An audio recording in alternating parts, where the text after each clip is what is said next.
শাসক দলের প্রার্থী মামুনি রায় বাড়ি বাড়ি গিয়ে প্রচারের ঝড় তুলেছেন।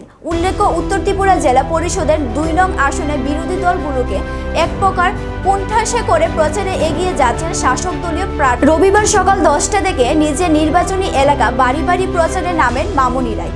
২ নং জেলা পরিষদের আসনে রয়েছে চুরাইবাড়ি, ভাগন, কালাঘাঙ্গের পাড় ও কদমতলা গ্রাম পঞ্চায়েত। রবিবার কদমতলা গ্রাম পঞ্চায়েতের বিভিন্ন ওয়ার্ডে এই কর্মসূচি পালন করা হয়। এই দিনের প্রচারে ওনার সঙ্গে পঞ্চায়েতের প্রার্থীরাও ছিলেন। কয়েক শতাধিক দলীয় কর্মীদের নিয়ে এই বাড়ি বাড়ি প্রচারে ব্যাপক সাড়া পরিলক্ষিত হয়। তবে এক্ষেত্রে বিরোধী দলের প্রার্থীদের ময়দানে দেখা যাচ্ছে না বলে পরিলক্ষিত হয়।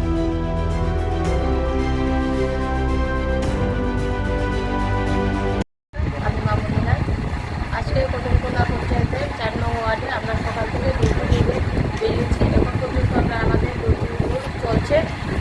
প্রায় ৫০-৬০ জন লোকের আমাদের সঙ্গে আছে। যার যার বাড়িতে যাচ্ছি, সবার বাড়িতে খুবই ভালোই সাড়া পাচ্ছি। সবাই এইবার বিজেপিতেই যাচ্ছে।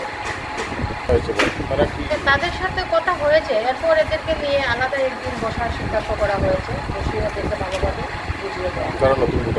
হ্যাঁ, আপনার কেন্দ্র কোন গ্রাম পঞ্চায়েত নিয়ে আপনার আসন?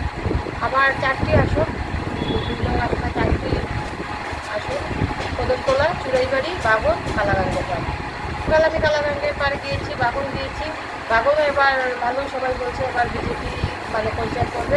কেন গত 5 বছর আগে ওরা একটা ভুল করেছিল, এবার আর সেই ভুলটা করবে না ওরা।